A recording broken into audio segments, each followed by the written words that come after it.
نوجوانوں میں تم سے پوچھتا ہوں، تمہیں پتا ہے ایک نوجوان ایسا تھا جس نے ہندوستان میں سب سے پہلے قدم رکھا تھا؟ وہ کون تھا؟ محمد بن قاسم۔ 19 سال کا جوان کیوں آیا تھا؟ دنیا تو یہ سوچتی ہوگی کہ جنگ کرنے آیا تھا، ہندوستان کو لوٹنے آیا تھا۔ نہیں میرے عزیزوں، بات صرف اتنی تھی، راجا دابر سنگھ، یہ ایک راجا تھا، اس کے کچھ گنڈے لوگوں نے ان عورتوں کو گرفتار کر لیا تھا جو حج پہ جا رہی تھی۔ سری لنکا کی سرزمین سے وہ حج کے لیے نکلی ہوئی تھی، ان کا مال بھی لوٹ لیا، گنڈوں نے عورتوں کو بھی پکڑ لیا۔ عورتیں گرفتار ہو کر کے راجا کے گنڈوں کے بیچ آ گئی۔ اس وقت تجارت کے لیے عرب سے بھی کچھ لوگ آیا کرتے تھے۔ وہ گرفتار ہو کر کے جانے والی عورتوں میں سے کسی ایک عورت نے اتنی آواز دی، کیا کوئی ہمارا بھائی ہے جو ہماری عزت کی حفاظت کرے گا؟ اس نے تو ہندوستان میں آواز لگائی تھی، ایک تجارت کرنے کے لیے جو عربی آیا تھا اس نے آواز سنی، واپس گیا۔ جب عرب میں گیا تو وقت کے گورنر اور خلیفہ کے سامنے وہ واقعہ پیش کر رہا تھا کہ میں ہندوستان تجارت کے لیے گیا تھا، وہاں ایسا ظلم ہوا کچھ عورتوں کے ساتھ، گنڈوں نے گرفتار کر کے ان کی عزت لوٹی ہے، ان کا مال بھی لوٹا۔ یہ باتیں وہ تاجر کہہ رہا تھا، کس کے سامنے؟ گورنر کے سامنے۔ اور اسی گورنر کا بھتیجا 19 سال کا جوان سامنے سے گزر رہا تھا اور وہ رک گیا، واقعہ سننے لگا۔ کیا اتنی دور ایسا واقعہ پیش آیا؟ ایسا واقعہ پیش آیا، وہی محمد بن قاسم ہے۔ وہی دربار میں کھڑے ہو کر کے آواز لگائی، لبیک یا اختی، اے میری بہن، میں تیری مدد کے لیے حاضر ہوتا ہوں۔ اور اس کے بعد 10,000 کا لشکر لے کر کے سب سے پہلے جو نوجوان ہندوستان میں آیا ہے وہ لوٹنے کے لیے نہیں، کھسوٹنے کے لیے نہیں، بلکہ اپنی بہنوں کی عزت کو بچانے کے لیے آیا۔ سب سے پہلے آنے والا اپنی بہنوں کی عزت بچانے کے لیے، حالانکہ جنگ کے لیے نہیں۔ محمد بن قاسم نے راجا دابر سنگھ سے کہا کہ آپ ان عورتوں کو جو گرفتار کی ہو آزاد کر دو، ان کا مال واپس کر دو، ان گنڈوں کو سزا دو۔ لیکن راجا کو غرور تھا اپنے نشہ کا اور اپنے تخت کا نشہ تھا۔ اس نے یہ کہا، ایک 19 سال کا لڑکا مجھے للکار رہا، تو مجھے بتائے گا کہ میں کسے آزاد کروں، کسے گرفتار کروں؟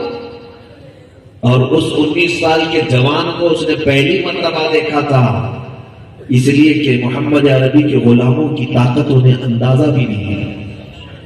محمد بن قاسم کو اس نے جھٹلاتے ہوئے کہا، تجھ جیسے لوگوں کے سامنے میں کھڑا بھی نہیں ہوتا اور تو ان گرفتار شدہ عورتوں کی بات کرنے آیا ہے، ہرگز نہیں آزاد کریں گے۔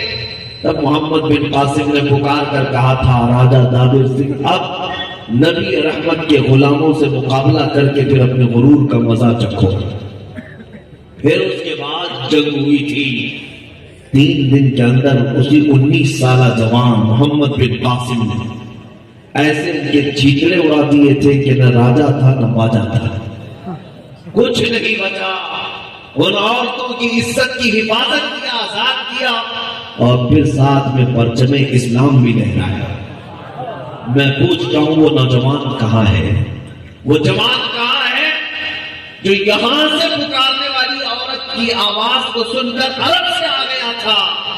یہاں تو وہ جوان ہے جو بغل میں چیختی ہوئی آواز بھی نہیں سن پاتا، بلکہ اکثر جوان تو وہ ہو گئے جن کی آنکھیں خود ہی اپنی بہنوں کی عزت لوٹنے لگ گئی، ان کی آنکھیں خود ہی بے حیا ہو گئی، وہ اپنی بہنوں کی عزت کی حفاظت نہ کر سکے۔ گلی پر، نکڑوں پر، چوراہوں پر کچھ لوگ تو صرف اسی لیے کھڑے رہ گئے نوجوان کہ کوئی یہاں سے خاتون گزرے تو ہم اس کو آنکھوں سے تاڑیں، کوئی یہاں سے لڑکی گزرے تو ہم اس کا پیچھا کریں، نعوذ باللہ من ذالک۔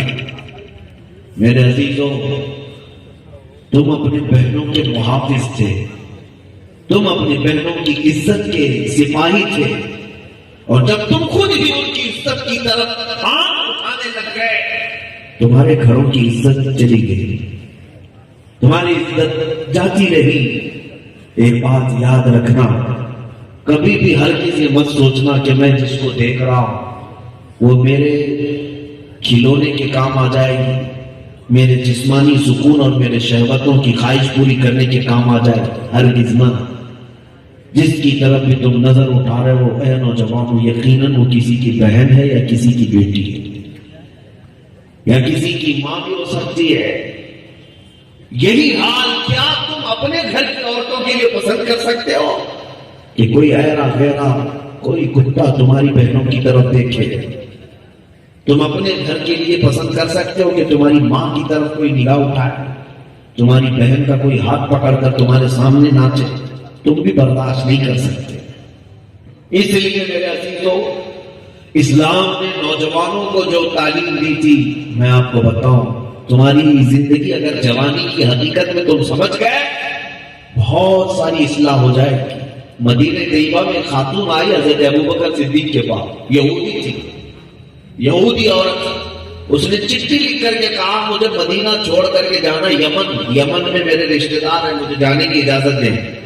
اس لیے کہ مسلمانوں سے اب ڈر لگنے لگے، سب مسلمان ہی آ گئے مدینے میں، اور پروپیگنڈا کیسا پھیلتا ہے مسلمانوں کے خلاف۔ یہ جو دجالی میڈیا آج پھیلاتی ہے، آج نہیں، پہلے زمانے سے یہی چل رہا ہے، پہلے دن سے یہی پروپیگنڈا چلتا رہتا ہے، لیکن کچھ فرق نہیں پڑتا، کچھ فرق نہیں پڑتا۔ ابو جہل بھی چلاتا رہا، ابو لہب بھی چلاتا رہا، جیسے آج کے نیوز چینل والے چلاتے ہیں، وہ بھی بھونکتے تھے اسلام کا کچھ نہیں ہوا، یہ بھی بھونکتے ہیں کچھ نہیں ہوگا انشاءاللہ۔ اسلام کی فطرت میں قدرت نے وہ لچک دی ہے، جتنا ہی دباؤ گے اتنا ہی وہ ابھرے گا۔ ایک خاتون آئی حضرت ابوبکر صدیق کے پاس، کہنے لگی مجھے مدینہ چھوڑ کر کے جانا ہے، یمن جانا ہے۔ صدیق اکبر نے منع نہیں کیا، کہا ٹھیک ہے، تمہاری حفاظت کے ساتھ جانے کا انتظام کر دیا جائے گا۔ دو نوجوانوں کو بلایا حضرت ابوبکر نے، سنو نوجوانوں، کہا کہ ایک اونٹنی لے لو، اس اونٹنی پر ایک خاتون بیٹھے گی اور تم اس کی نکیل پکڑ کر کے یمن تک اسے پہنچا کراؤ، یمن تک، مدینے سے یمن تک کا راستہ، صنعا تک کا راستہ، کوئی چھوٹا موٹا راستہ نہیں، 1000 کلومیٹر سے زیادہ کا راستہ، اور انہیں چل کر کے جانا ہے۔ اب سنو، مدینے سے یہ سواری نکلی، دو نوجوان اس خاتون کو لے کر نکلی، وہ خاتون مسلمان نہیں، یہودی عورت ہے۔ جب وہ اپنی اونٹنی پر بیٹھ کر نکلی، یہ دونوں نوجوان نکیل پکڑ کر چلتے تھے، بیچ میں اگر کہیں چوکی آتی، کوئی تفتیش کی چوکی آتی، پوچھتے کون ہے، کہاں سے آ رہا ہے، کہاں جا رہا ہے؟ وہ نوجوان کہتے کہ صدیق اکبر خلیفۃ المسلمین کا مہمان ہے، یمن جا رہا ہے، اور اوپر بیٹھی ہوئی خاتون ہے۔ تو چوکی پر جو مسلمان کھڑے ہوتے وہ آنکھ اٹھا کر بھی نہیں دیکھتے، اسے کھول کر راستہ دے دیتے۔ یہ دونوں نوجوان مدینے سے لے کر یمن تک ایسا سفر کیے کہ اوپر بیٹھی ہوئی عورت کو ایک لمحے کے لیے بھی انہوں نے نہیں دیکھا، ایک لمحے کے لیے بھی نہیں دیکھا۔ نوجوان اتنے لمبے سفر میں تنہا عورت اور اس کی حفاظت ایک بہت بڑا چیلنج ہے۔ جب وہ یمن پہنچ گئی خاتون، تو وہاں جانے کے بعد وہ اپنے خاندان والوں کو سمیٹتی ہے، بلاتی ہے، کہتی آؤ ایک بات بتانا چاہتی ہوں، میں دراصل مسلمانوں سے ہی ڈر کر کے مدینہ چھوڑ کر کے آئی، میں اپنے خاندان میں یمن میں آباد ہونا چاہتی تھی، مگر تم سب کے سب گواہ ہو جاؤ۔ ان دو نوجوانوں کی زندگی میں نے دیکھی پورے سفر میں کہ اس خاتون کو مجھ جیسی عورت کی طرف ایک نوجوان نے بھی نظر اٹھا کر نہیں دیکھا۔ مجھے یہ لگتا ہے یمن سے زیادہ میری عزت کی حفاظت مدینے میں ہو سکتی ہے۔ سبحان اللہ۔ میں واپس مدینے چلتی ہوں اس لیے کہ میری عزت کی حفاظت مدینے کی چھاؤں میں ہو سکتی ہے۔ دنیا اس وقت یہ احساس کرتی تھی مصطفیٰ کے غلاموں کو دیکھ کر کہ ہماری عزت کی حفاظت نبی رحمت کے غلام کر سکتے ہیں۔ آج تم نے اپنی عزت اور وقار کو کیوں داؤ پہ لگا دیا کہ دنیا تمہیں اس طرح کیوں نہیں سمجھ رہی؟ آج اے نوجوانوں، آج بھی تم بدل سکتے ہو، تم بدل سکتے ہو، تمہاری آنکھوں کو محفوظ کر دو، تم اپنی حیا کا اور تم اپنی شرم کا جو معیار تھا اس کو پھر سے بلند کر دو۔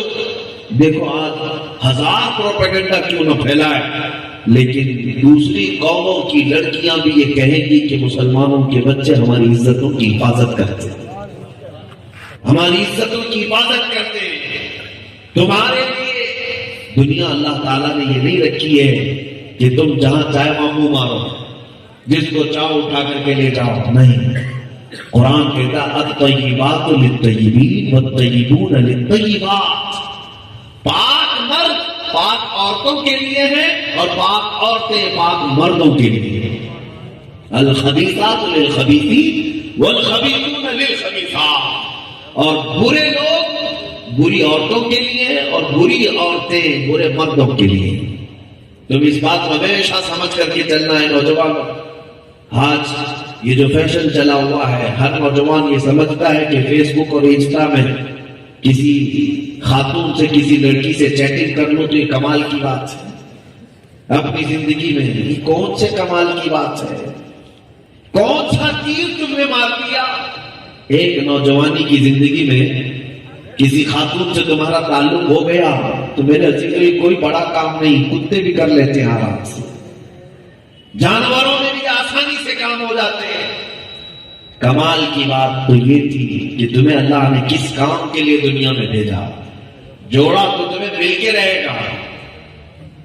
اللہ تعالیٰ نے تمہارے حصے میں جو عورت لکھی ہے وہ آ کر رہے گی۔ ایسا نہیں ہے کہ سب جو ہے بغیر عورت کے چلے جاتے ہیں، سب کو کوئی نہ کوئی ملے، لیکن جو اتاولا ہو رہا ہے پہلے سے وہ اپنی زندگی کو داؤ میں لگا دیا۔ میرے عزیزو، تمہیں رب تبارک و تعالیٰ خود عطا فرمایا ہے، سارے لوگوں کے لیے لکھ کر رکھ دیا گیا، لیکن جوان وہ ہے جس نے ان چیزوں کی طرف توجہ نہیں کی بلکہ اپنی جوانی کو میرے مصطفیٰ کریم کی عزت کی حفاظت پر لگا دیا۔ وہ اصل جوان ہے، وہ اصل جوان ہے۔ آؤ میں تمہیں بتاتا ہوں، دنیا ہر بار تمہیں خریدنے کی کوشش کرتی رہی پچھلے زمانے سے، لیکن اس زمانے میں بہت لوگ بک گئے۔ دو چیزوں سے دنیا ہمیشہ خریدتی ہے، دو چیزیں، ایک دولت ہے، دوسرے عورت ہے۔ یہ دو چیزوں سے دنیا ہمیشہ خریدتی ہے مردوں کو، یا تو دولت کی لالچ دے دو یا عورت کی لالچ دے دو، ان دو کے پیچھے مرد بھاگ جاتا ہے۔ اچھے اچھے لوگ اپنا تقویٰ ختم کر بیٹھتے ہیں، اچھے اچھوں کی زندگیاں داؤ پر لگ جاتی ہیں۔ ایک تمہارے سامنے مثال دیتا ہوں، حضرت خالد بن ولید رضی اللہ تعالیٰ عنہ کا نام سناؤ۔ اسلام کے اس عظیم بہادر بدر جلیل کا میں ذکر کر رہا ہوں جس کو خود رسول اللہ نے فرمایا یہ اللہ کی تلوار ہے، جس کو حضرت خالد بن ولید کو، جنہوں نے اپنی زندگی میں 125 جنگیں لڑی۔ کتنی؟ ہاں، یہ کھیل کے میدان کی بات نہیں کر رہا ہوں، کرکٹ کھیلا، فٹ بال کھیلا، جنگ کے میدان کی بات کر رہا ہوں جہاں جان ہتھیلی پر لے کر اترنا ہوتا ہے، کب دشمن سوار تمہارے اوپر ہو کر تمہاری گردن الگ کر دے پتہ نہیں، اور بے خوف بے خطر حضرت خالد بن ولید اپنی زندگی میں 125 جنگیں لڑی، اور خود فرماتے میرے پورے جسم میں ایک بالش کے برابر جگہ بھی باقی نہیں جہاں تیر یا تلوار نہ لگی، جسم میں پورے۔ اور اس کے علاوہ حضرت خالد بن ولید فرماتے جنگ موقع ایک جنگ ایسی ہے جس میں میرے ہاتھ سے 9 تلواریں ٹوٹی۔ ہے نوجوان، تم ہاکی اٹھاتے ہو، بیٹ بال کھیلتے ہو، بلہ اٹھاتے ہو، آؤ سیدنا خالد بن ولید جو اپنے ہاتھ میں تلوار اٹھاتے تھے اس تلوار کا وزن 35 کلو کا ہوتا تھا، اور جو ڈھال پکڑتے تھے وہ 40 کلو کا ہوتا تھا۔ کہاں کی جوانی تمہاری، وہ جوانی؟ میں ان کے متعلق کیا بات کر رہا ہوں سنو۔ ایک جگہ پر ہے عیسائیوں کی طرف سے دراندازی تھی اور مقابلہ ان کی طرف سے تھا، تو حضرت خالد بن ولید ڈیفنس میں گئے اور اس کے بعد حاوی ہو گئے، غالب آ گئے۔ تو عیسائیوں نے کیا کیا، ان کا جو قلعہ تھا اس قلعے کے اندر بند ہو گئے اور سب دروازے بند کر دیا۔ حضرت خالد بن ولید نے چاروں طرف سے اس قلعے کو گھیر لیا۔ پہلے جنگ کا طریقہ ایسا تھا کہ ابھی نکلیں گے تو پھر لڑائی ہوگی یا تو پھر صلح ہوگی، کئی دن تک یہ محاصرہ چلتا رہا، گھیراؤ.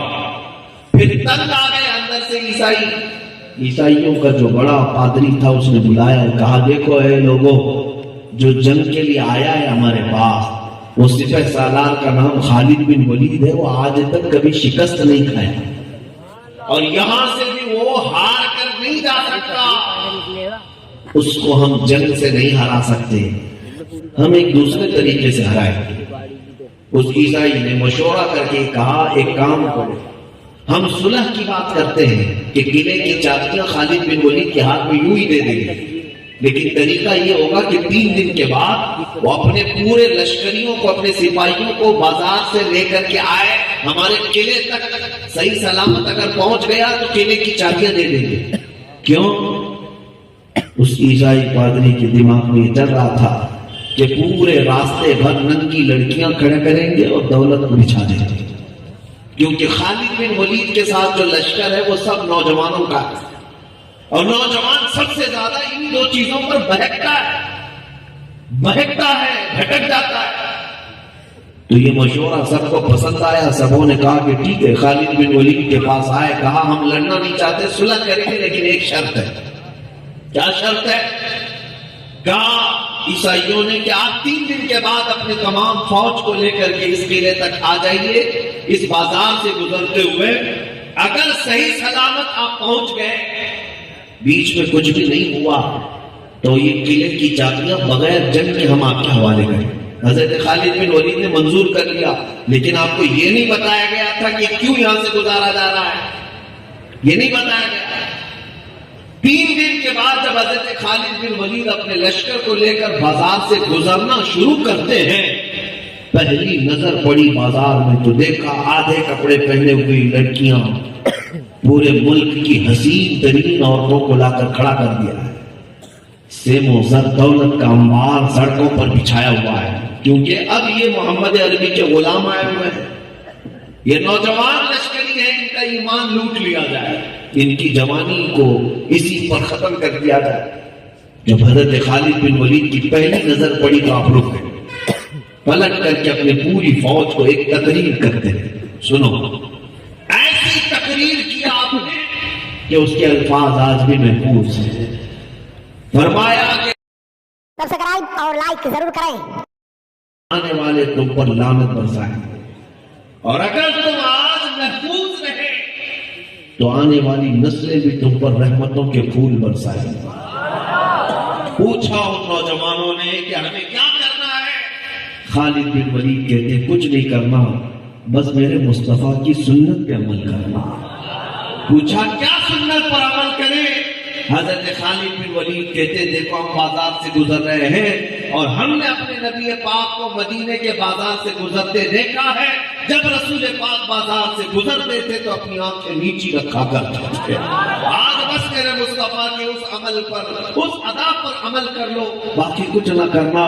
حضرت خالد بن ولید کی اس تقریر کے بعد اب وہ نوجوان لشکر جب گزرنے لگا، کہاں سے؟ اس بازار سے. عیسائی تو اس انتظار میں تھے کہ لڑکیوں کی طرف یہ مائل ہو جائیں گے، کوئی دولت کا انبار چھینیں گے یا کوئی خواہشات کی طرف بہک جائیں گے. لیکن تاریخ میں یہ لکھا ہے یہ نوجوان ایسے گزر رہے تھے کہ اگر ان کے سروں پر کوئی پانی کا گلاس یا کوئی انڈا بھی رکھ دیا جائے تو نہیں گرتا. اس طرح سے گزرتے جا رہے تھے جیسے انہیں لگتا ہو کہ کوئی چیز ہم سے گر جائے گی. اور صحیح سلامت پورے کے پورے نوجوان خالد بن ولید کی قیادت میں قلعے کے دروازے تک پہنچ گئے.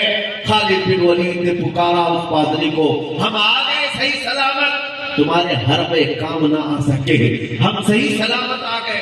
وہ آیا، اپنے وعدے کے مطابق چابیاں تو دے دیا، حوالے کر دیا، اور اس کے بعد پوچھتا ہے اے خالد بن ولید مجھے ایک بات تو بتاؤ، یہ جو نوجوانوں کا لشکر تمہارے ساتھ ہے یہ انسانوں کا ہے یا فرشتوں کا ہے؟ ان کے اندر نفس ہے یا نہیں ہے؟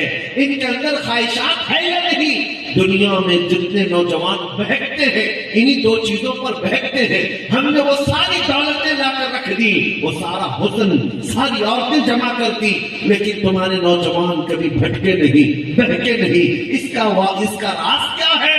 خالد بن ولید مسکرا کر کے کہتے ہیں اے نادان پادری تو نے کیا سمجھ لیا تھا ان سوالوں کو خریدنے کے لیے؟ ہماری آنکھیں کیسے بہکتی جن آنکھوں میں پہلے سے جمال مصطفیٰ بسا۔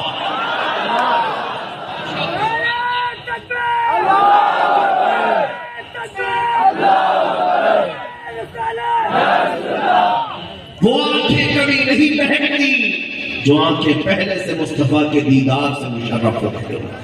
اے میرے عزیزو، نوجوانوں کا ایک امتحان تو وہ بھی تھا جو انہوں نے ثابت کر دکھایا کہ دنیا چاہے جتنی بھی دولت لگا دے یا جس قدر بھی ہمارے ساتھ شرارت کر لے، اگر نوجوان کو یہ صرف احساس ہو جائے میں رسول اللہ کا غلام ہوں، جس دن تمہیں یہ احساس ہو جائے میری نسبت میرے مصطفیٰ سے ہے، تو پھر کوئی چیز تمہیں نہیں کھینچ سکے گی اپنی طرف، چاہے تم اکیلے ہو چاہے مجمع میں ہو۔ ایک بات یہ بھی میں بتا دوں، اکثر میں اس بات کو ذکر کرتا ہوں، ایک نوجوان کی بات کہ پلین میں اس کو ایک ایئر ہوسٹس نے شراب پیش کیا، مسلمان نوجوان، اس نے کہا میں نہیں پیوں گا، میں مسلمان ہوں۔ اس کو ایئر ہوسٹس کو یہ اچھا نہیں لگا، کہا کہ تم یہ کیوں کہہ رہے ہو کہ آئی ایم اے مسلم، میں مسلمان ہوں۔ یورپ کا کوئی مسلمان تھا، یہاں کا نہیں، وہ مسلمان نوجوان۔ اس خاتون نے کہا سارے پیسنجر کو پی رہے، لمبا سفر ہے، آرام سے ریلیکس کرو گے، سو جاؤ گے، تم بھی پی لو۔ اس نے کہا میں نہیں پی سکتا۔ تو اس نے اور تھوڑی بات ہنسی مذاق میں آرگیومنٹ کیا تھوڑی دیر، اس خاتون نے جو ایئر ہوسٹس تھی، اس نے کہا کہ تم لوگ یہ ایسا کیوں کرتے ہو، سارے تو سب پی رہے ہیں، تمہارا کیا اس میں مسئلہ ہے؟ تو اس نوجوان نے صرف اتنا کہا ٹھیک ہے اگر تم اتنا فورس کر رہی ہو تو یہ شراب پہلے پائلٹ کو پلاؤ، پائلٹ کو پلاؤ۔ اس خاتون نے کہا وہ ابھی آن ڈیوٹی ہے، ابھی ڈیوٹی پر ہے، پیتا ہوگا گھر میں جا کر کے، لیکن ابھی میں نہیں دے سکتی۔ اس مسلمان نے کہا بس بات اتنی ہے کہ مسلمان پوری زندگی آن ڈیوٹی ہوتا ہے، پائلٹ کو تم اس لیے نہیں پلا رہے کہ اس کے پیچھے بہت سارے مسافر ہیں، ہم مسلمان اسی لیے نہیں پیتے کہ ہمارے پیچھے پوری نسل کھڑی ہوئی ہے، اگر ہمارا قدم بھٹکا تو ہمارے بچوں کی پوری نسلوں کی ساری زندگیوں کا سوال آ جاتا ہے۔ اس لیے اے نوجوانوں، جب بھی تم گزرنا تو یہ مت سمجھنا کہ تم تنہا گزر رہے ہو، تمہاری ہر چال چلن کو یہ بچے بھی دیکھ رہے ہوتے ہیں، تمہیں بھی دیکھ کر یہ نقل کر رہے ہوتے ہیں۔ مجھے بتاؤ یہ گاڑیاں اڑانا، یہ گٹکے کھانا، یہ تمباکو گھسنا، یہ سگریٹیں پھونکنا، کیا بچے ماں کے پیٹ سے سیکھ کے آتے ہیں؟ کسی ماں نے سکھایا ان کو؟ نہیں، یہ صرف اور صرف نوجوانوں کو دیکھ کر نقل کرنا شروع کرتے ہیں، یہی سے ساری نقل شروع ہوتی ہے۔ اس لیے ایک بات یاد رکھو، میرے آقا نے فرمایا جس نے کسی بری چیز کی ایجاد ڈالی وہ بری چیز جب تک چلتی رہے گی، جتنے لوگ اس برے کام میں ملوث رہیں گے سب کا گناہ تمہیں قیامت تک دیا جاتا رہے گا، سب کا گناہ قیامت تک۔ کوئی چیز اگر بری تم نے شروع کر کے رکھی ہے وہ سب کا گناہ تم پر آتا رہے گا۔ اس لیے برا کام ایجاد مت کرنا، ہو سکے تو کوئی اچھا کام شروع کر کے جاؤ، اگر اس کی نقل کرتے رہ گئے بچے تو پھر قیامت تک اس کی نیکیاں بھی، جتنے لوگ عمل کر رہے ہیں ان کی نیکیاں بھی تمہیں بھی قبر میں عطا کی جائیں گی۔ آج گلی گلی میں، محلے محلے میں نعرہ لگتا ہے لبیک یا رسول اللہ، آپ کے یہاں لگتا ہے؟ اس نعرے کو دینے والے مرد قلندر مجاہد اسلام امیر المجاہدین علامہ خادم حسین رضوی رحمۃ اللہ علیہ، اللہ ان کی تربت پر لاکھوں رحمتیں نازل فرمائے۔ میں یہ کہتا ہوں کہ آج کسی گلی میں، کسی محلے میں، کسی بستی میں، دنیا کے کسی چپے میں جب کوئی بچہ پکارتا ہے لبیک یا رسول اللہ تو اس کا ثواب اس مرد قلندر کی قبر میں بھی دیا جاتا رہے گا، اور اگر یہ نعرہ 100 سال تک لگتا رہا، 100 سال تک اس ایجاد کی وجہ سے اس مرد مجاہد کو ثواب ملتا رہے گا۔ ہو سکے تو ایسی بنیاد ڈال کر کے جاؤ کہ جس کو لگانے کے بعد، دیکھو آج نعرے تو ہم برسوں سے لگاتے ہیں، جب برسوں سے لگاتے ہیں، لیکن جب ہمارے بچے لبیک یا رسول اللہ کہتے ہیں تو سینہ چوڑا ہو جاتا ہے، ایمان مضبوط لگنے لگتا ہے، عشق رسالت ہماری آنکھوں میں چھلکنے لگتا ہے۔ اس نعرے کے اندر جو اثر ہے اس کی وجہ یہی میں کہہ رہا ہوں، کچھ ایسا شروع کر کے جاؤ کہ بچے اگر نقل بھی کرے تو تمہارے اس نقل کا ثواب بھی تمہیں دیا جائے.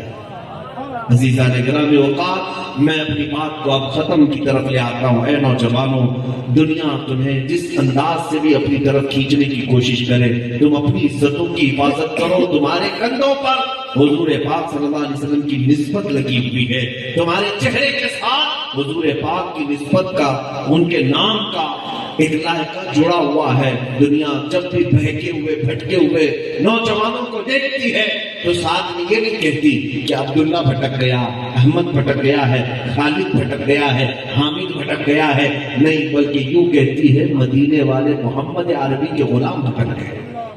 نعوذ باللہ. اگر مصطفیٰ کریم صلی اللہ علیہ وسلم کے ساتھ جوڑ کر کے تمہیں کہا جاتا ہے تو یہ کتنی بری بات ہے، کتنی بری بات ہے. ہماری جوانیاں کس کام کی، ہماری جوانیاں کس کام کی. اے نوجوانوں، تم نے یہ جو زندگی گزارنے کے آج طریقے رکھے، بہت ساری مائیں، بہت سارے باپ آج ہمارے پاس اسی بات کا رونا لے کر کے آتے ہیں کہ ہمارا بچہ جوان ہوا تو ہاتھ سے چھوٹ گیا. ان جوانوں سے میں کہتا ہوں تم بھی انتظار کرو. تم نے اپنے ماں باپ کے ساتھ اپنی جوانی میں جو کیا، تمہارے بچے اس کا ڈبل تمہیں دکھائیں گے، اس سے زیادہ دکھائیں گے.